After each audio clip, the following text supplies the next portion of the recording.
And in that relation, I am happy to answer any questions if there are any. Thank you, Mr. du Plessis. Now we'll open the floor to questions. If you could please identify yourself and the media outlet that you work for. We'll start in the front row. Please go ahead. Laurent Siro, Swiss News Agency. Thanks for the press conference. So yesterday and in some statements before, you briefly touched on Minab, what happened in that school. And there is an ongoing inquiry about the U.S. military, but what have you done on that so far? And do you start to have some indication on exactly what happened and who you might attribute these bombings to, and whether they amount to a particular crime already? Thank you.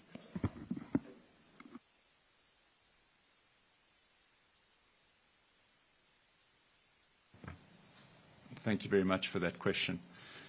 Indeed, it's of particular concern to the mission that this attack took place, as you know, on the very first day of the campaign.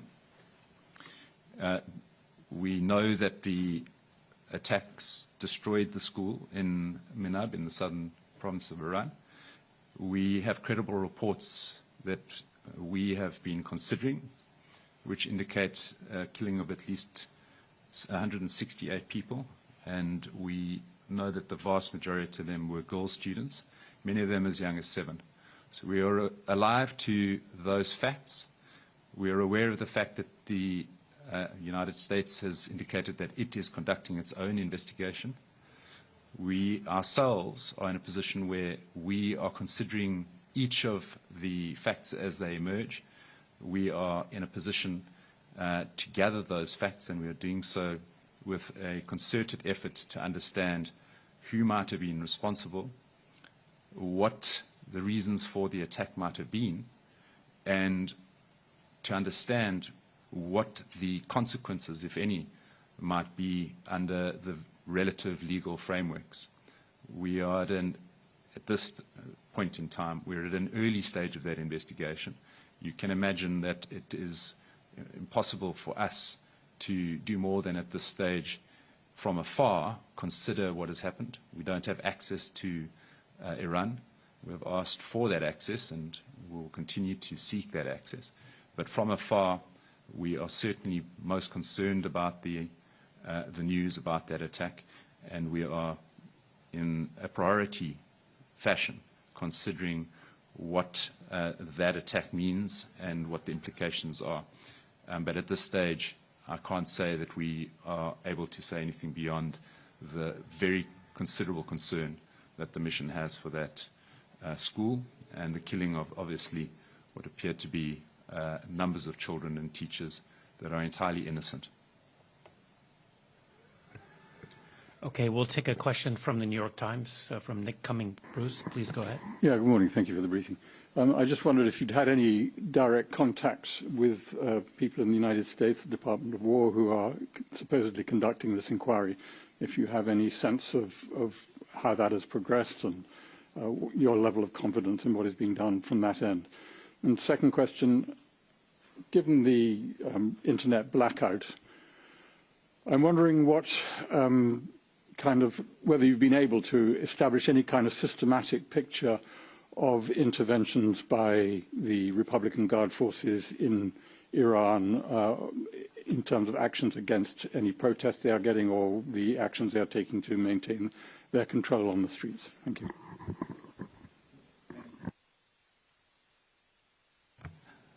Thank you for that question. No, we've not yet been able to reach out to anybody in the United States administration. That's not to say that we wouldn't welcome any such information if it were to be provided. It's clear to us that whatever happens in respect of such an event, given the innocent lives that have been lost, there is a critical need for such an investigation to be done and for an independent outcome to follow, and which, of course, we as the mission would be particularly concerned to receive information of. From our perspective, we know that others have also begun to consider the attack. We've seen NGOs looking into the attack, and we ourselves are doing our best to understand precisely what has happened. But in short, we would be certainly welcome to receive any such information from any avenue. As you know, we would, as the mission, have our own independent obligation to consider those facts and to understand precisely what it is that those facts lead to by way of legal consequence. And that's an analysis that is ongoing. In relation to the internet blackout, it is of particular concern to us that that internet blackout continues. We know that already that internet blackout resulted in the difficult situation of cloaking the Iranian government's response to the January protests.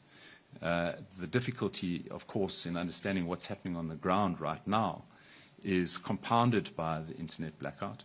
But as the mission, we are doing our best to be available to speak to witnesses where they have been able to reach out to us, and to do so in a manner which consistently keeps to the rigorous standards of us ensuring that if there is the possibility of a witness reaching us, if there's a possibility of NGOs being able to facilitate information to us, as the mission, as I've said already, we remain the repository for such information, and to gather it and to do the necessary collation and consideration of those facts as across the different sources to ensure that we not only have a proper narrative coming out, but that we do so in a manner which attempts to ensure that there is a credible accounting of what has been taking place under what we understand is an intolerable situation right now on the ground.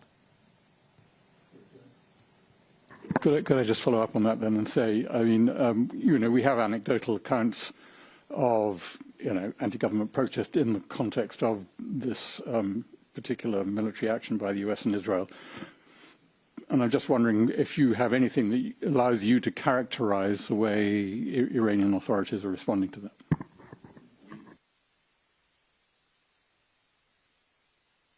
We've seen, like you, the public accounts. We've seen reports coming out. But we are in a situation where it's impossible for us to have verified anything at this particular time.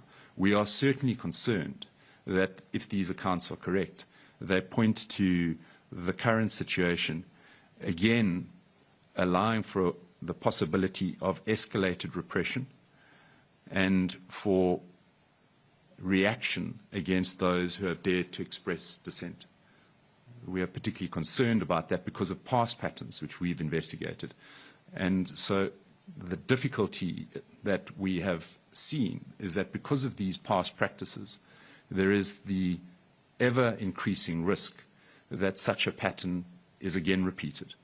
And right now, because the government of the Islamic Republic of Iran is in a situation of reaction and is in a situation of being cornered, obviously, at a time when there are these precipitous strikes that are taking place, there is every reason for us to be concerned that that risk may well materialize. But we are considering the facts in order to see precisely what is developing on the ground.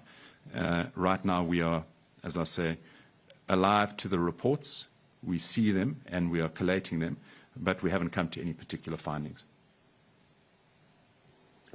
Okay, thank you. We'll take another question from the front row. Please go ahead.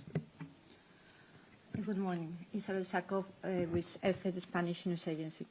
You said in the report you presented yesterday to the Human Rights Council that in June Israel committed war crime in the attack against the prison in Evin.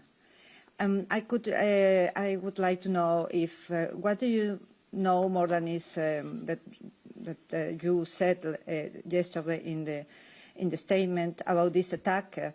And if you know if the Israeli government is conducting any inquiry or investigation on this issue. Thank you.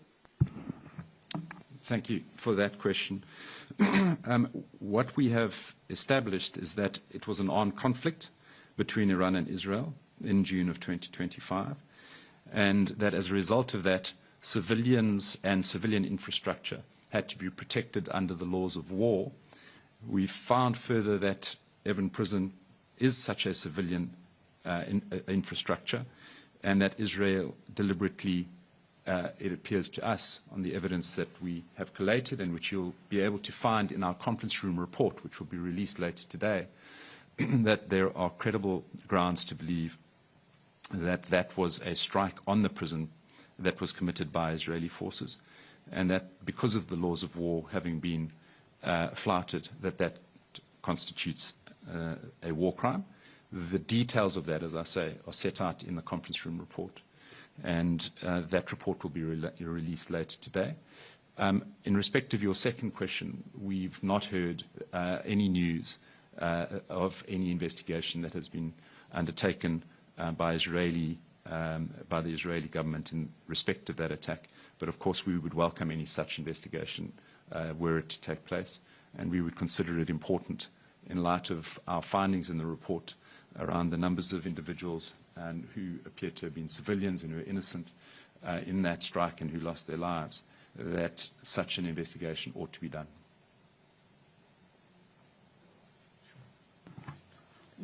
Do you know if at any point Israel said that this was a legitimate target for any reason, the prison?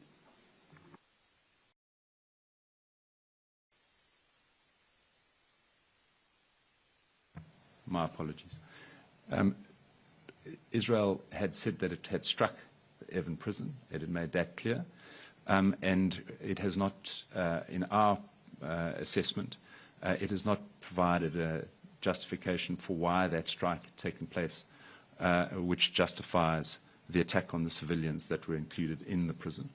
And for those reasons, as you'll see set out in the report, we've come to our conclusions. Okay, thank you. Let's take a question online from Yamori Shinbun. Please go ahead. Yes, thank you very much for doing this. Yesterday at the council, you quoted the Judge Robert Jackson and said that he criticized the resort toward an aggrieved country, and methods like diplomacy are open to an aggrieved country. But the Iranians were attacked twice in 8 months by the United States and Israel in the middle of the negotiation with the United States. So my question is, who do you think could stop the U.S. and the Israeli preemptive war against Iran? Thank you. Thank you. Firstly, let me make the point clear that the mission in respect of the armed conflict is considering each of the facts as they arise on a daily basis, sometimes on an hourly basis, and attempting to make its best assessment of what's taken place. In relation to the question directly, you're right that yesterday the mission quoted Justice Robert Jackson, but it's important to situate what that quote was about. Justice Robert Jackson, as you know, was the chief prosecutor at Nuremberg, and he was speaking on behalf of the Allied powers. And he was particularly at pains to criticize what he said was the resort to war as an aggrieved party, whoever that aggrieved party may be.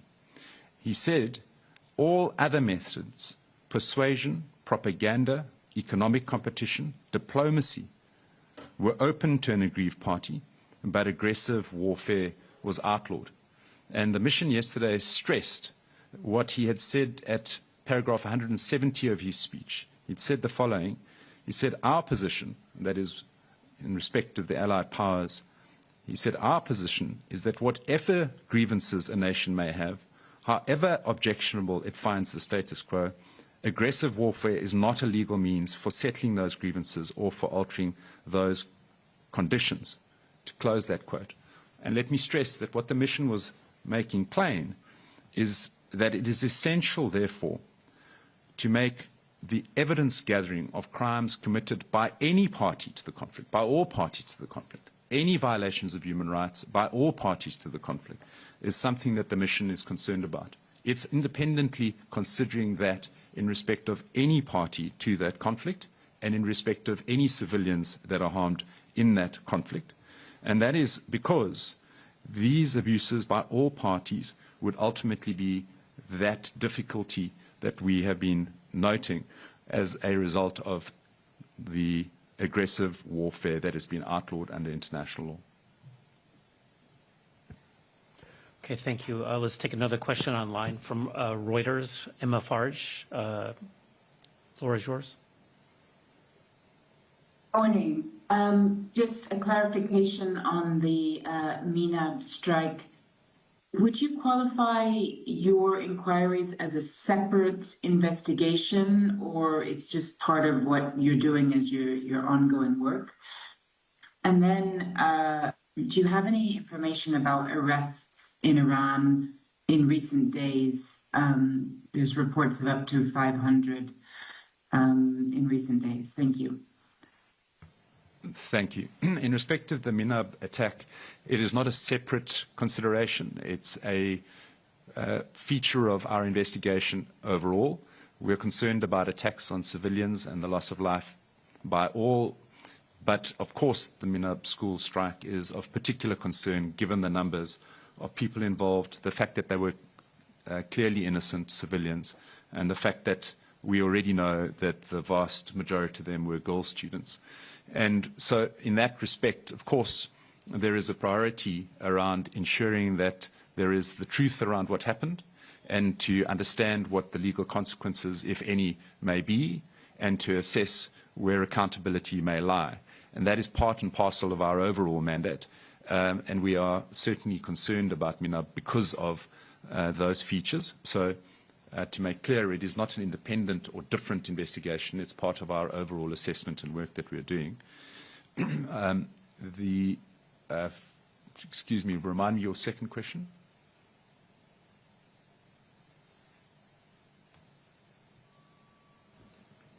Yes, it was just about arrests in Iran in recent days. We have reports of about 500.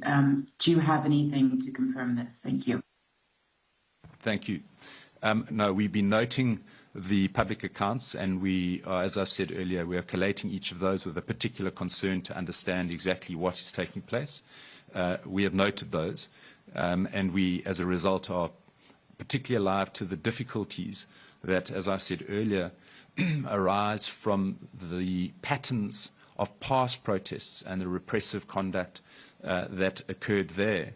And as a result, any of the reports suggesting that there is a recurrence of such attacks and repressive acts is, of course, very much on our radar, and we are analyzing as best we can. Okay, thank you. We'll take another question online from Jamie Keaton from the Associated Press. Thank you, Todd, and thank you for Mr. du Plessis for coming to see us. I understand what you're saying, and I want to just try to drill down a little bit, riffing off both of Emma's question and Laurent's question earlier. What has changed for your office since this recent upsurge in violence? Are you getting less information? Are you getting more information? Are you getting any better or less access to Iranian authorities or American authorities? There's so many questions about what the conditions are for civilians in Iran right now because of, as you mentioned, because of the lack of internet access. You guys focus on this, and we need, vision through eyes like yours to help us elucidate what is going on there. So can you please just lift the veil a little bit? I know that you need to be very careful. You're a lawyer and you've got to be patient and all this stuff. I get that. But please give us a better vision as to what really truly are the conditions. For example, I'll just give another quick example. The casualty count that we've gotten on the civilians has relatively been unchanged for like the last week or so. I mean, it's gone up a little bit, I would say. Can you just try to help us, even if it's not fully confirmed, can you just please try to help us get a better picture of what's going on in the country for civilians and for human rights? Thank you. Thank you very much. It's not a case of wanting to provide a lawyerly response. It's a case of wanting to be sure that we are not saying anything that we haven't been able to, in accordance with our mandate, credibly confirm. That means that we are, of course, just like everybody else, we're hamstrung by the problems of gaining that access. Firstly, we can't gain access physically. And secondly, there is the internet blackout. And thirdly, there is the conflict which is creating the uncertainty and chaos that we're all appreciative of. that is not to say that we are blind. We are attempting to gather the facts as best we can. And as this, at this particular time, we're able to say at least the following in answer directly to your questions about the toll on civilians and innocents. We have been able to confirm, and this is according to the World Health Organization, that in Iran, as of recently, we've seen figures of 1,300 individuals that have been killed. We've mentioned yesterday that we've seen at least 200 children under the age of 12 that have been killed, 200 women that have been killed. We know of figures speaking around 9,000 injuries that have been recorded. We also stressed yesterday that, according to the World Health Organization, and this is by the 11th of March, that they had verified 18 attacks on healthcare in Iran. That we know of 8 deaths amongst the health workers in Iran, and we know of 2 deaths of health workers in Israel. We've seen reports by UNICEF, and of course we place store on such reports of at least 20 schools that have been damaged in Iran. We know about UNESCO, who's particularly concerned about strikes on cultural heritage sites, and UNESCO has been reporting that 4 of Iran's 29 World Heritage sites have been damaged since the war began. And we also know, according to the UNHCR, of massive disruptions to civilian lives. We have seen reports of up to 3 million individuals having been temporarily displaced or having to have fled their homes to seek safety. And in that respect, we've also been particularly concerned to keep a track of what appear to be the civilian lives lost by the strikes that Iran has effected within the region.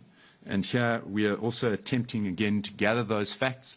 The credible reports that we've seen indicate that at least 17 people have been killed in the Gulf countries through such attacks, and at least 12 people have been killed by attacks in Israel, and that's according to, again, credible media reports. So we're attempting to analyze those further. That provides for us a pattern of the types of figures that are, of course, most concerning. And we're doing the utmost to ensure that not only are we collating and gathering those facts, but we're also open to understanding through our own networks. We've got numbers of our own networks of close contacts and CSO providers of information to keep that information coming and to assess it as best we can and to provide updates for the purposes of precisely such discussions as soon as we have an understanding for ourselves as to what that picture looks like. Okay, thank you. Do we have any more questions from the room or online?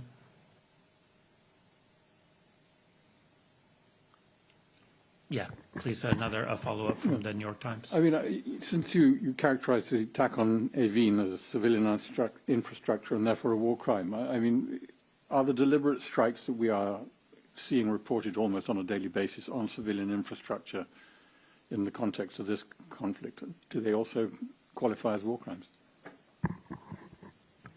We know that they're strikes.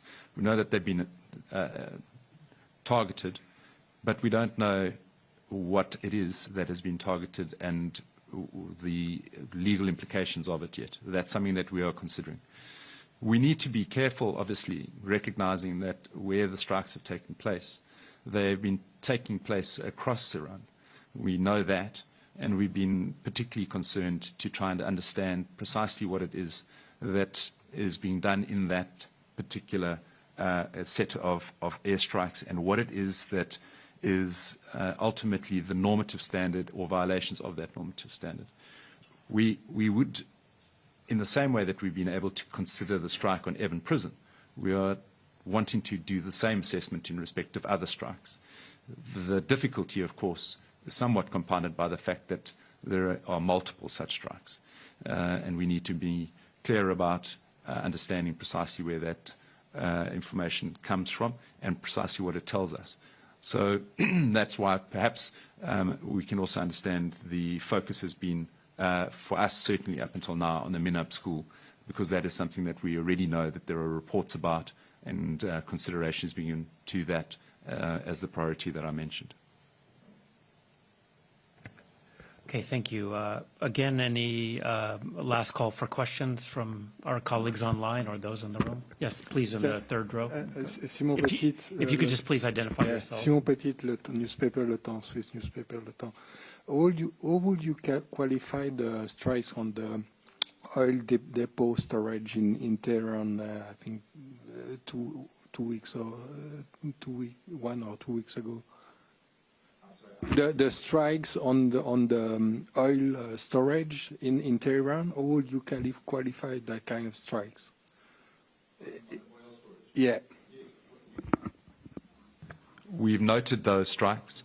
We've said that we're particularly concerned about strikes on civilian infrastructure, and we are considering those as part of our ongoing investigation.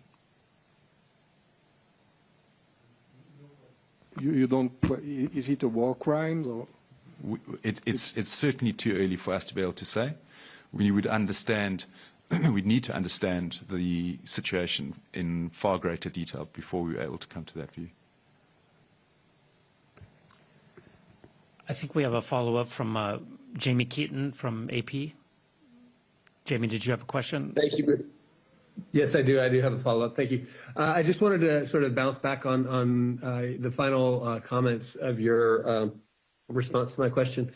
You mentioned that you're, and I just wanted to be clear, you said you're open to understanding through your own networks. You've got numbers from your own networks, close contacts, CSO providers, et cetera.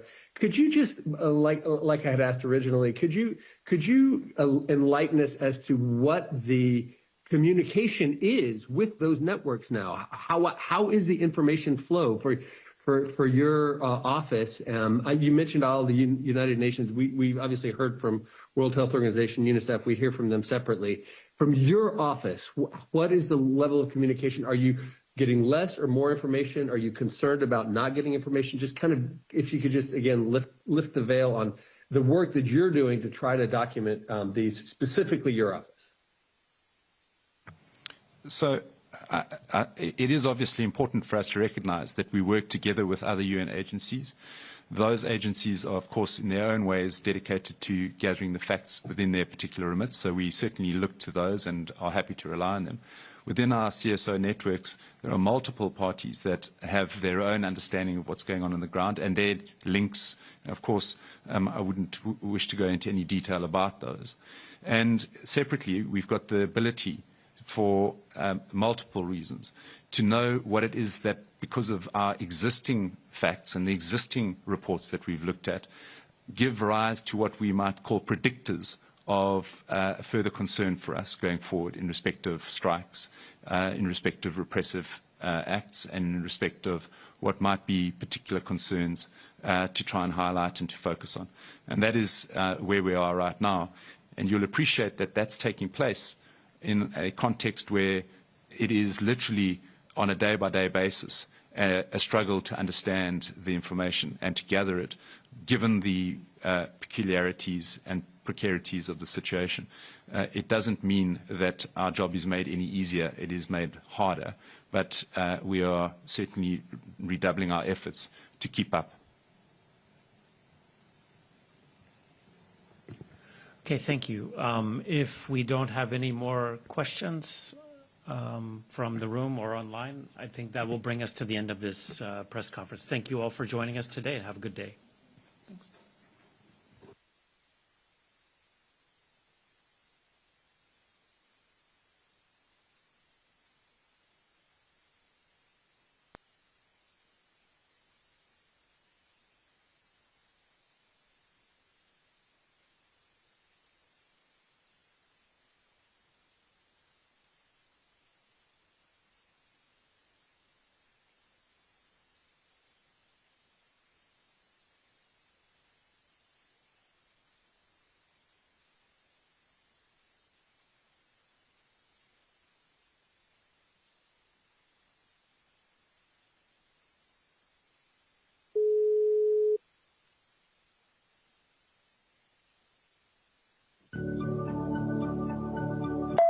You are in the meeting now.